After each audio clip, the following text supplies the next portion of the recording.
Hi, when you're watching this video, chances are you're pregnant. Congratulations. I just want to start off by saying that these tips are my experience from a private hospital. And we all have different situations. It might not apply to you because you might be at a public hospital. But these are the 8 things I wish I did. Well, I learned from it. Now, I can give advice to new mothers. This is specifically for new mothers. Number one, first time breastfeeding is gonna be painful. You are dehydrated from all the labor that you went through.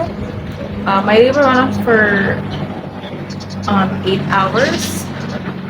That's a long time of labor. So you might want to have a big tumbler by your bedside and have it refilled constantly by your partner or anyone in there with you so that your breasts can have ample supply of milk.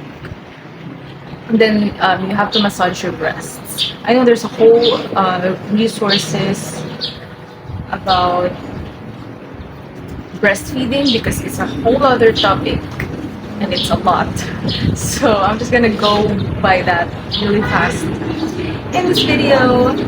Number two, the jacket and the blanket. What I did not realize is that when you're in a private hospital, the aircon's gonna be too intense. Like, not really that intense for other people, but you just got out of a labor, so it's gonna be a little intense for you. And your breasts need warmth, right? You need a warm jacket. Not just warm, but like soft, because your baby's gonna be with you all the time on your chest. So it has to be warm and soft. And then a blanket, because they do not provide comfortable blankets in the hospital. I don't know why. Your blankets are not enough. Number three, lots of diapers, newborn diapers, and wipes. This was our mistake with our first child.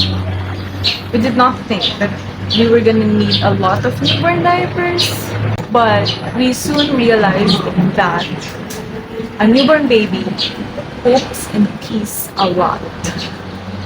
You're gonna need your whole pack, like a whole pack of newborn diapers when you're in the hospital. And then wipes, of course, to go with that.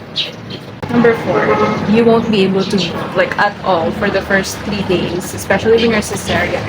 You can have your family or friends wipe you down with wipes or anything so that you get some cleanliness for yourself, because you need cleanliness for your body, because you're holding your baby, you're breastfeeding your baby, you gotta be clean.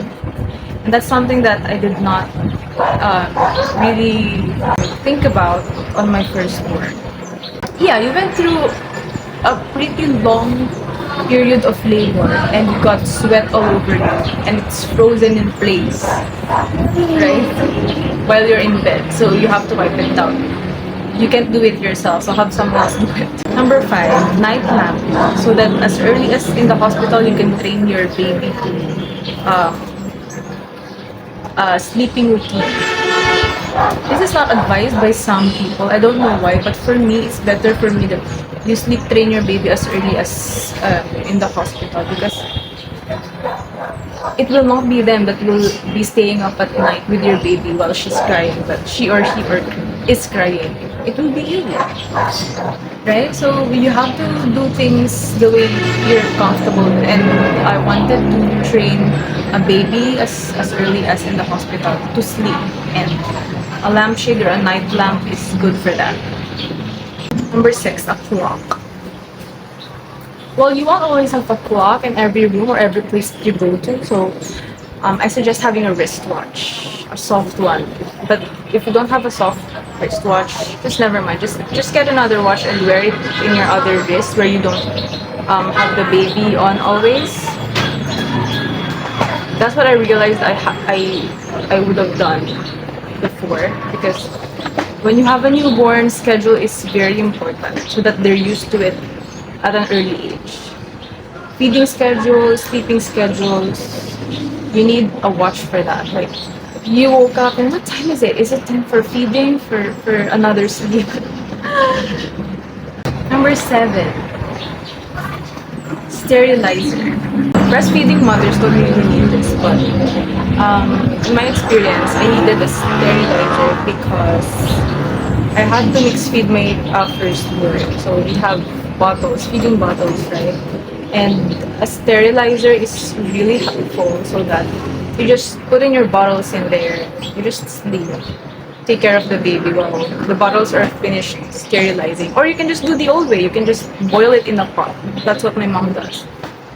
But for me, I'm a modern girl, so I need a sterilizer that you buy from online stores. But when you're in the hospital, you don't need a sterilizer yet because it's not as time consuming yet because there are nurses taking care or looking in, taking care of the baby if you don't have the energy to.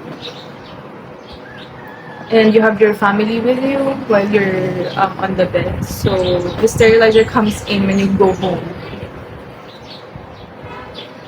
Number 8 and last, pillows. You know, the hospital bed is really uncomfortable. Like, it's hard and it's cold. So you have to bring your pillows. But